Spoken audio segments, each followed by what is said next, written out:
Alright, YouTube, as you can see, this foil on here was just temporary, but ran to the store after work, came back out to my car and found out that darn near all of my coolant was on the ground.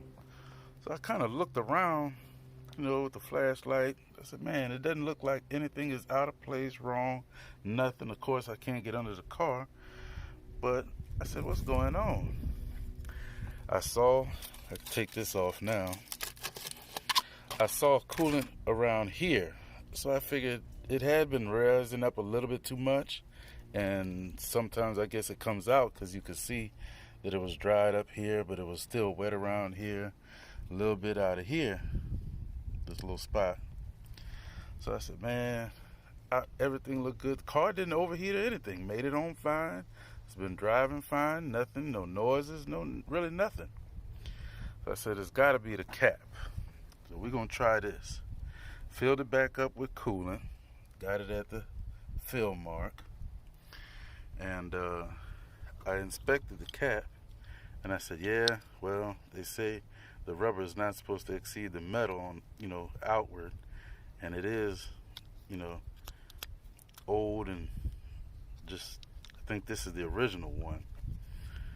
And of course, aftermarket's made different. So ran down there to AutoZone and got one, and you could see how the rubber meets the side as it should be, and it's new, made a little different. We'll see how this works. If I gotta get an OEM, I gotta get an OEM. And one thing I noticed too was when I tried to press down to see how it, stuff flying away, hold on, that it seemed like it was being able to move too much. So I think I got lucky this time, and it's just the cap. So we're gonna put this cap on. Got the cap on now. Sorry, I had the phone down.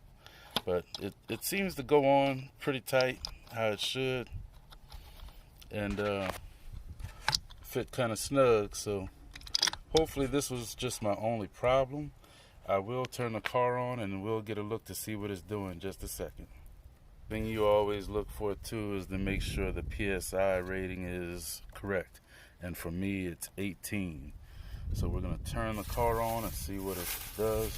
Oh, and for the people that don't know, if you go to AutoZone and you're military or former military, show your credentials and get your 10% off.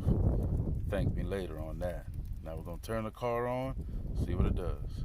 We're going to give it a few minutes. I don't think we'll have any problems, but I'm going to drive it around, see if everything holds, and just try to ensure that we got everything, running properly. All right. Spin the block a couple times. Got everything up to temperature as normal. Rode it around long enough to see if we would have any problems with it. And I think we're done, because we are back at the correct pressure, and we're right back to the fill line. Nothing bubbling, gurgling, or acting up, or nothing. All right, that wraps it up. If anything goes on after that, I'll update y'all. Holla at y'all. About to get out this heat.